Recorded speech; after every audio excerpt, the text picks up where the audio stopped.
For the past 2.5 months, there is a topic that has flooded our Freedom inbox. It has been nonstop on social media, but which we have almost totally avoided on this show. You probably already know what I'm talking about, which shows just how ubiquitous it has been. Pause it real quick, Mystery. Ever since Charlie's... What is the date of this? 1 day ago. 1 day ago, yesterday. Okay, go ahead. Candace Owens has leveled a flood of allegations against people at Turning Point USA, people at Turning Point Action, and people who work for this show.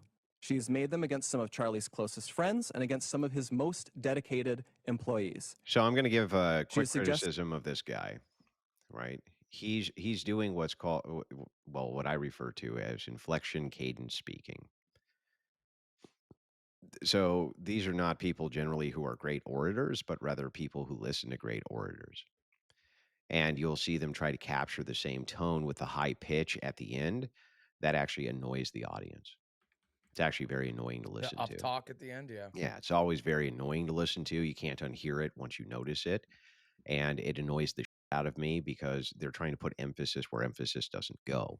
Mm-hmm. People don't actually talk like this. So why do you read your stories like this? Why do you read your news like this? Why do you actually move towards the apparatus of people utilizing the upspeak tone at the end? It doesn't actually give you any more credibility. It actually makes you sound like a shill. That's always been my take.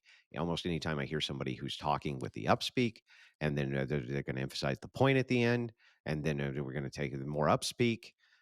Usually that is, from my perspective, very shillish behavior. It's very media programmed behavior, media trained behavior, and I don't think it lands very well anymore. So I know that that's a very mild, or I guess perhaps not mild, petty criticism. I get that that's a petty criticism, but I am going to levy it because it just annoys the out of me. All right.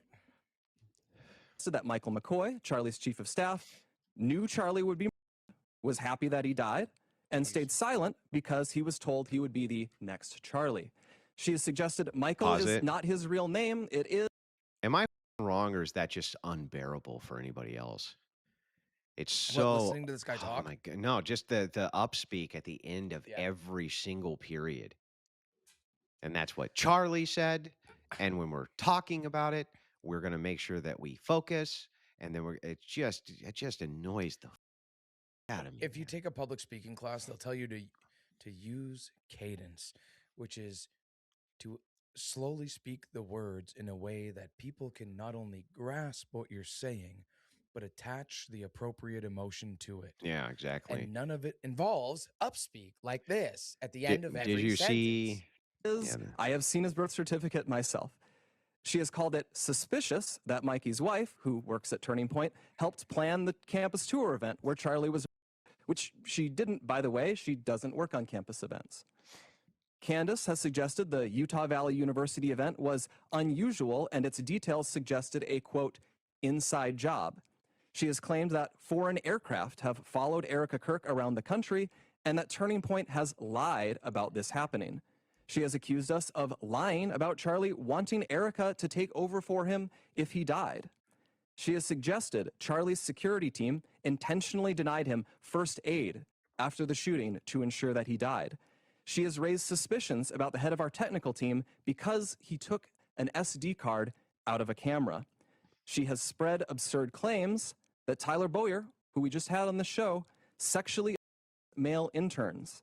She has suggested that TPUSA faith-affiliated pastors, like theologian Frank Turek, who we'll have on in a moment, and Pastor Rob McCoy, are part of a military, quote, infiltration of Turning Point, either because they are veterans or because they have family members who are.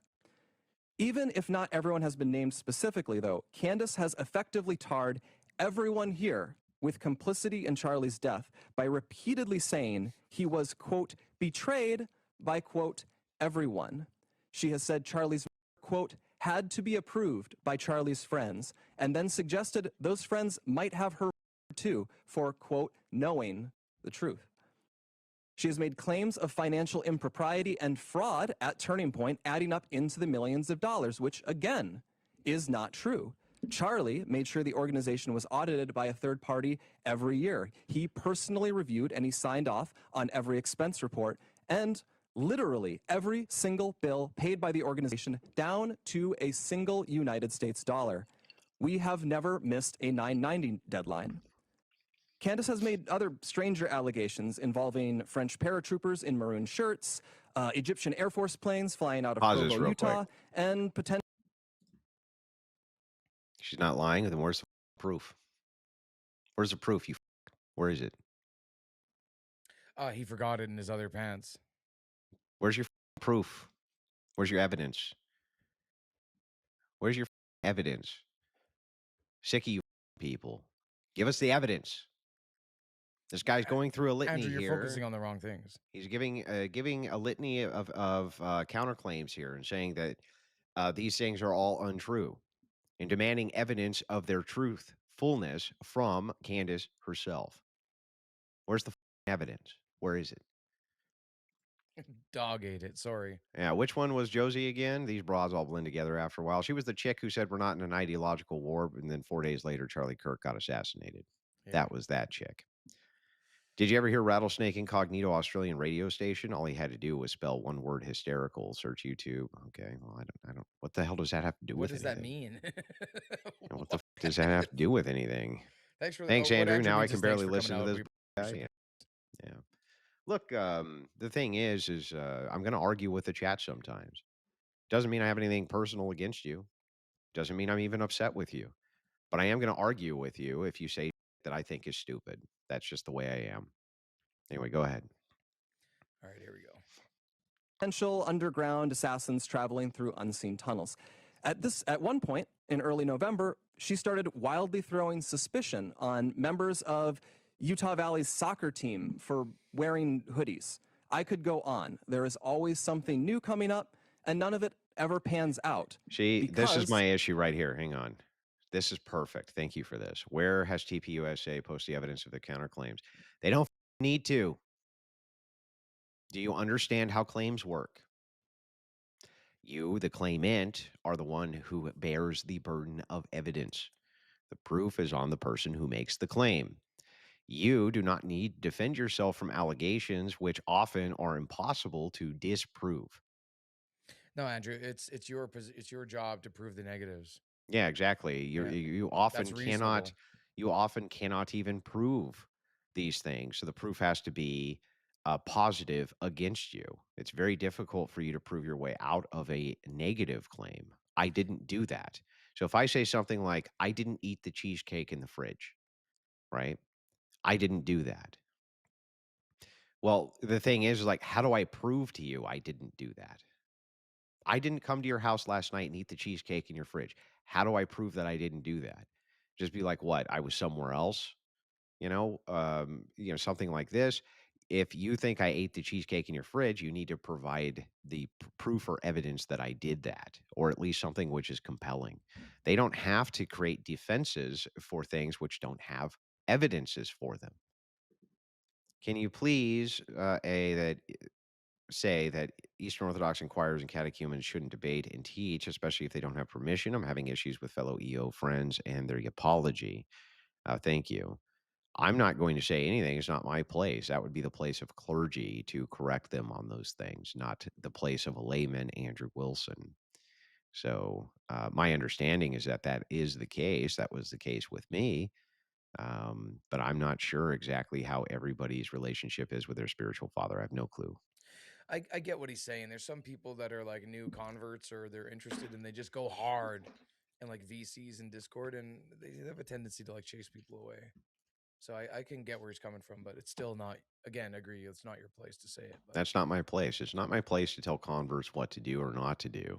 yeah, true. That is not my place in the circle of church hierarchy. I'm not a Christian apologist, though I could have a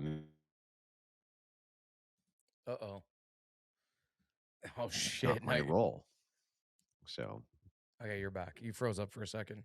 I was just saying it's not my role or goal to have a ministry. So it's not my place to be pointing that out. It would be the place of clergy to point that out to these various people, and they will. They'll correct them. Yeah. The burden is on the one asserting a proposition. Correct. The one with the positive claim has the burden of evidence here that they need to present. And in this case, these claims, many of them are extraordinary. They're extraordinary claims. Extraordinary here meaning exactly what the word says. Extraordinary. These are outside of ordinary claims that one would make. There's tunnels full of assassins, various things like this. I think that she does need to answer to those claims. And I don't think that TPUSA has any burden in which they have to do that. So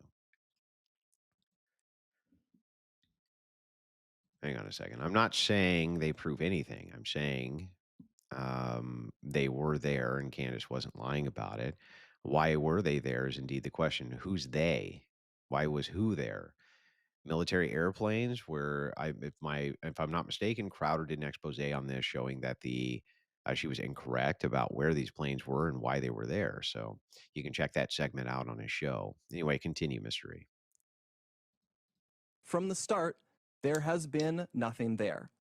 The attacks and allegations from Candace are either lies or they are innuendos thrown around with a total, reckless disregard for the truth, so that Candace can manipulate and string along an audience of people who don't realize they are being played. Instead of being able to grieve properly after one of the most heinous in American history, many of us had to witness, my friends have had to endure harassment from people who have gotten whipped up by what Candace is saying. In fact, I would say we have suffered more harassment from these people than we have from Antifa supporters who overtly celebrate pause it there. Charlie's. So there's a good point that's being made here that this guy is bringing up that I tend to agree with. Okay, fair enough. Let us assume for a moment that Candace Owen indeed is a very close confidant and friend of Charlie Kirk on the back end and has been for years. Let's just assume that that's the case, that that's not being aggrandized whatsoever, and that they were very, very close. Let's just be the most charitable we can possibly be. So what? These people who he was working with, who are also his confidants and extraordinarily close friends, also have as much say on many of these issues as she does. Why would we defer to her for belief over them? Why do we assume that they care less than she does? Right? This is a very good point, and it's a very compelling one that he brings up. If you're a person in the higher echelons of TPUSA working under Kirk, the last thing that you would want is for Kirk's demise. That's where your bread is buttered. Especially since, whether in dispute, there's already been evidence presented to support the mainstream hypothesis. So counterclaims need to do the same. Totally agree with this. Very, very well said. Very well said, chatter. All right, continue, Mr. Enigmatic. And just like a lot of those Antifa members, many of these people take this delight in how gross and unpleasant they can be. What our friends have had to endure is not funny, and it's not insignificant. It is evil. I have seen it. For months, we have received hundreds, thousands, I suspect, emails and calls asking us to respond. People have wanted us to invite Candace on the show. But for a long time, our approach was to say nothing. We did that for several reasons. Pause it for a second. First, I can tell you don't watch her content. I've watched quite a bit of her content. And I've especially followed her content in regards to how she tweets about it. And then I'll follow it through with the various things that she'll say. While I agree that she gives herself many outs on these things, she makes several inferences, which are, they're literally designed to be inferences of accusation without actually following through with an accusation. That's my whole problem, right? So Kinney, just help me out here. Where's her evidence for her claims? Where is it? Can you just tell me that, man? Can you just tell me where her evidence is of her claims that there's a cover up for TPUSA, the highest echelons in that, they all betrayed him? Where's the evidence? First, we thought that her prevarications were so absurd that nobody would believe them. We shouldn't have to answer questions about secret tunnels or Egyptian Air Force planes. That sort of thing is just, it's beneath contempt to respond to. The second reason we've said so little, though, is because there's a good rule of thumb, which Charlie followed. Do not feed the trolls. Focus on the mission. reviving America, uplifting young people, making heaven crowded. Don't give air to people who want to tear you down and sow Well, discord. this was a major mistake on behalf of TPUSA. None of these people are Charlie Kirk. Again, they don't have the gravitas to ignore these high-level, prolific streamers and commentators who were on par with Kirk as far as social status went. They don't have that gravitas there anymore, right? Just ignoring these things does not make them go away ultimately. In this case, it was perceived as a sign of weakness that they just kind of took this, and now they have to confront it. They have to confront it. Now, in some ways, this was very smart to do, though I don't think it was their intention to be overly smart. In some ways, it was smart to do because now so many claims have been made that there's lots of justifications that need to come with them. I agree she hasn't delivered the smoking gun, but when information is provided to and by her, isn't it at least worth raising it? This is where I wrestle. Do you have any questions about this? Doesn't seem a little odd at all. Tim, listen, bro, listen to what I'm saying to you. Do you notice how every single argument you have is just one of incredulity? I'm not telling you that you have to disbelieve anything that this woman says. You don't. All I'm asking, no, begging, in fact, that you do is just temper everything which is said with the evidence which is actually provided, and then try to give that evidence contextualization to go with it. So try to think about it in terms of context with evidence. That's all I'm asking you to do, man. Go ahead. Lastly, we didn't respond because Charlie always viewed Candace as a friend, and we were holding out hope that she would return that friendship and stop what she was doing. But a week from now, it's going to be 3 months since Charlie's. Candace has not changed her behavior. She has continued to spread falsehoods about Charlie's friends, and she continues to concoct new ones about new people. She's using these falsehoods to enrich herself while dividing the conservative movement at an absolutely critical time for this country. And far too often, we here have heard from ordinary people, people who loved Charlie and who Charlie loved so much in return. These people have expressed the worry that we are staying silent out of cowardice or as some sort of tacit admission that some of the attacks are true. Neither is the case. Our silence has never been, and it will never be, equal to complacency or approval. Still, we decided Pause it. Charlie would. So let me do a bit of a monologue here. This is no offense to TPUSA, though I'm sure many TPUSA supporters are going to be offended by this, but this guy is a really weak spokesman. Him speaking to this, it's very weak. Right? He doesn't have what's the right way to say it? He doesn't have the commanding presence in which to deliver this counter message in a way that people will really focus on every word that he's saying.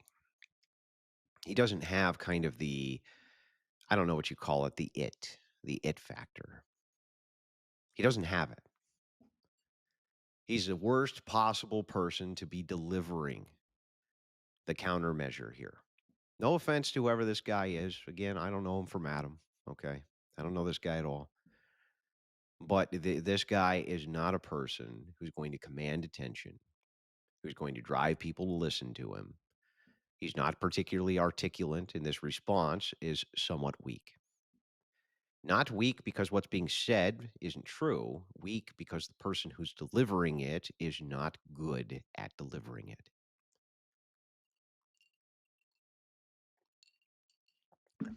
Tell me I'm wrong. One's in the chat if I'm right, two's in the chat if I'm wrong. Yeah, I don't think it's even a matter of a lack of charisma. I'm not saying that this guy is necessarily not charismatic. Perhaps in his own right, he is.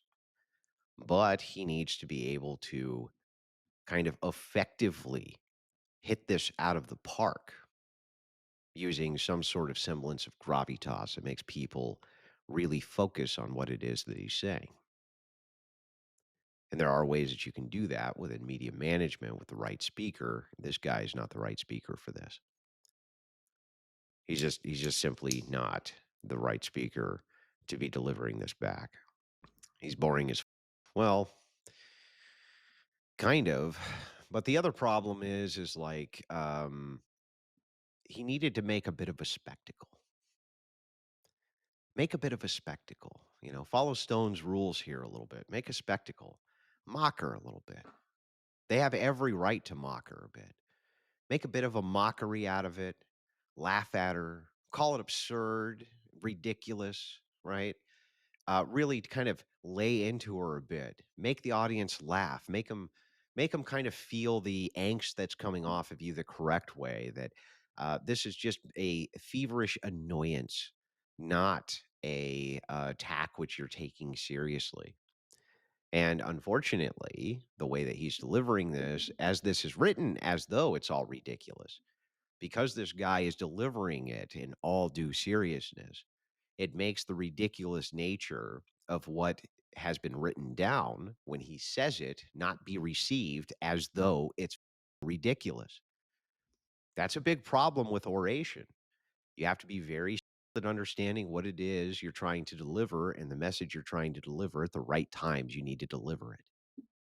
This was written, if you listen to the words of what's written, it's designed to be mocking, conspiratorial, and make the opposition sound stupid. But it's delivered in all due seriousness as though this is a serious issue which needs to be taken seriously and people need to have serious discussions about it. It creates in the mind's eye of the viewer a conflict, an emotional conflict. Well, if this is so ridiculous, why are you taking it so serious? It's like the tone and the delivery don't match with the very ideas that you're trying to convey.